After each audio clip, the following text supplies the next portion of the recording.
Hi, everybody. My name is Jerry Wise, and today I want to talk about narcissistic parents when they realize you refuse to be controlled. That's a dangerous and challenging time if you have a narcissistic parent, because at that point they begin to realize they are losing control and their power, influence, authority is going to be threatened. If not being threatened, is going to be threatened by your changes. And when this occurs, then the narcissist and the narcissistic parent will use all the systems moves they can.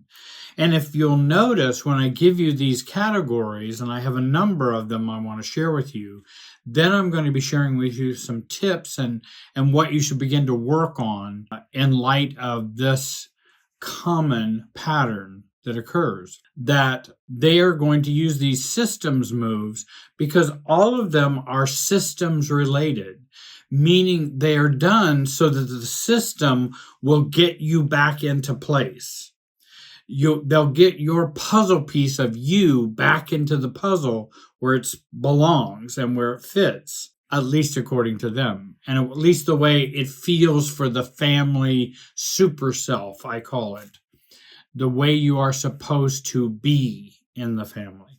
Number one, if they begin to realize you're refusing to be controlled, they're going to increase manipulation.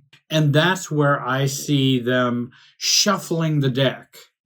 In other words, they're going to push and pull and move and shift and do all these kinds of things to get you back into your place in the puzzle. That includes guilt tripping, shaming, blaming, using emotional blackmail. And again, all of those are systems moves.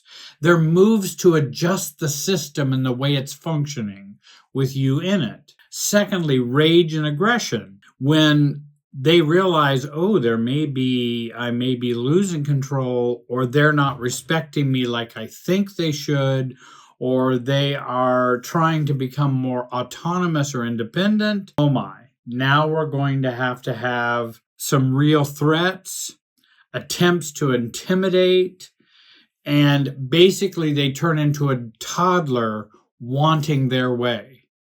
So they just turn into toddler tantrums at this point to hope get you back to where you were and get you back under their control because they don't like their control being challenged.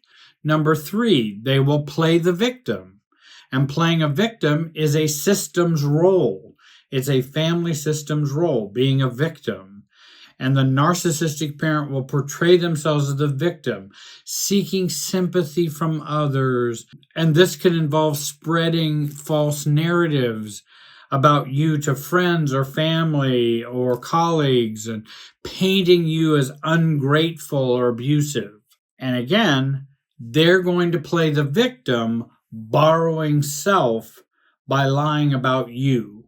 And they're going to suck the self right out of you by doing these kinds of playing the victim roles. Fourthly, love bombing. Many of you know what love bombing is, some may not. And that's where instead of turning on the anger and aggression, I turn on all the positive and also often fake positive feelings, emotions, giving, altruism, all those things that they have mirrored from others to love bomb you. I'll try to win you back then. I'll pay for you being a part, coming back to your role because it'll be much nicer for you. And some even literally pay for their kids to come back. I'll buy you a house. I'll buy you a car. I'll pay off your car. I'll pay off that debt. This tactic is to lull you back into a sense of dependency and compliance. The next one, silent treatment. Many know about the silent treatment. And the silent treatment is a systems move. It's a move to impact the relationship system. Narcissist parents might give you the silent treatment to punish you, and to punish you for your defiance. This is intended to make you feel isolated and guilty, hoping you will return to seek their approval. What I tell people to do, if you know that's the pattern that often happens, then plan a silent treatment getaway. Plan to go have some fun during the silent treatment phase. You already know it would happen. You already plan on that. Go have a good time or go do something positive. Don't feel isolated, and you worrying and obsessing about the narcissistic parent and them not contacting you. Because again, worry, obsession about that is a form of pursuit. They want you to pursue them. And if I want someone to pursue me, I'll stop pursuing them. Then that pulls on the system for them to pursue me in an unhealthy and non-self-differentiated system. So they will pull me back into obsess about them and to feel guilty. So go have fun. Go plan a silent treatment getaway. Some have planned vacations. They know mom's going to be totally upset or dad's going to be totally upset. They're going to just not call, not talk. Fine, we're going on vacation. And don't worry about it and let the time pass. Another way in which they will respond to you when they feel that you are refusing to be controlled, they will undermine your autonomy. Any way they can undermine your relationships, your career, other aspects of your life, anything that has to do with autonomy, because you want to gain self-differentiation and independence.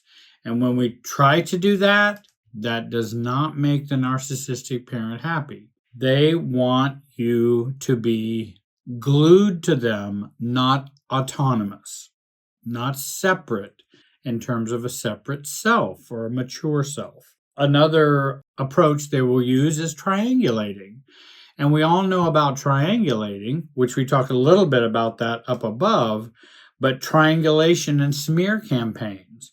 Smear campaigns are just great big triangulation messes where flying monkeys are involved. They send people out to go tell things. Narcissistic parents may involve other family members. It may involve your own family members. And it tries to create conflict and turn others against you to pressure you back into submission. This creates confusion and conflict within your close support network. That's why it's so insidious. And that's why it can be kind of powerful, because you got all these people who once thought well of you, say an extended family. Now they all look at you with a raised eyebrow because a narcissistic parent has sent out lies and other distortions about you to everyone. And the others have come to believe them. Again, sadly, to their own peril, because whenever you believe lies, you have lost your autonomy and you're involved in a way you shouldn't be involved. And generally that ends up in a not good situation. Another approach they will use is exploiting weaknesses. And again, narcissistic parents may know where all your bodies are buried, may know all your skeletons in the closet, and they will pull all those out to point to those skeletons, your mistakes, your insecurities, your fears, to undermine that self-confidence and undermine your self-esteem. Denial and minimization. Again, they will just simply gaslight their own responsibilities and will gaslight around accountability.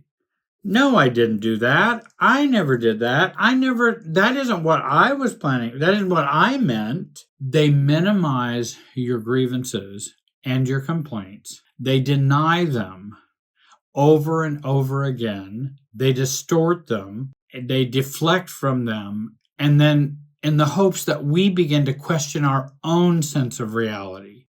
In other words, we so want to share their reality that we'll forget about ours. And they will use that in a way to try to get us back under control. And then lastly, there's false apologies. And you've probably been aware of those. That's where narcissistic parents offer an insincere apology or promise, and the promises to change. These are often temporary measures to regain control rather than a genuine effort to improve the relationship. And they'll feel they bent over backwards because they apologized to you. Though it was a half-hearted or fake apology, they take it as they might as well get a Nobel Peace Prize for it. So what are some tips? All of these tools and strategies that I'm going to mention and some of the ideas I mentioned above are part of the Road to Self program, where you can learn how to self-differentiate and finally heal from the dysfunctional family that you have. And if you need help with any of these, stop wasting your time and join the program today. One tip, expect and prepare for these manipulations. Don't let them come and you don't have a strategy. I'm telling you, they're all going to come. What plans do you have when they come? If you have no idea what to do, then you do need to join the program. Otherwise, you can think, just as I've mentioned, if you know they're going to do silent treatment, don't sit in silence. Go live your life. Go have some fun. Go plan for that so that you can get away and forget about the silent treatment, leaving it less powerful. It has a less of an impact on you. Stay self-focused, not other-focused. Focus on you, your own health, your own maturity, your own self-differentiation, not become all up in their inner dialogue. What are they thinking? What are they feeling? What are they talking about with other people? Stay out of their lives in that way. Stay out of their emotional lives. Stay focused on you. Don't try to change them. Change your inner boundaries in terms of detachment. You're not the one causing the problems. The system is causing your problems, the unhealthy system. And it's the unhealthy system that keeps playing out over and over again in the family. Learn inner detachment, which then allows you to have a good foundation for external boundaries. And that's what I call inner boundaries and outer boundaries. Hey, I want to thank you very much for listening today. Please subscribe, please join, and comment on the videos. Thank you for being here today. Have a great day, and be wise.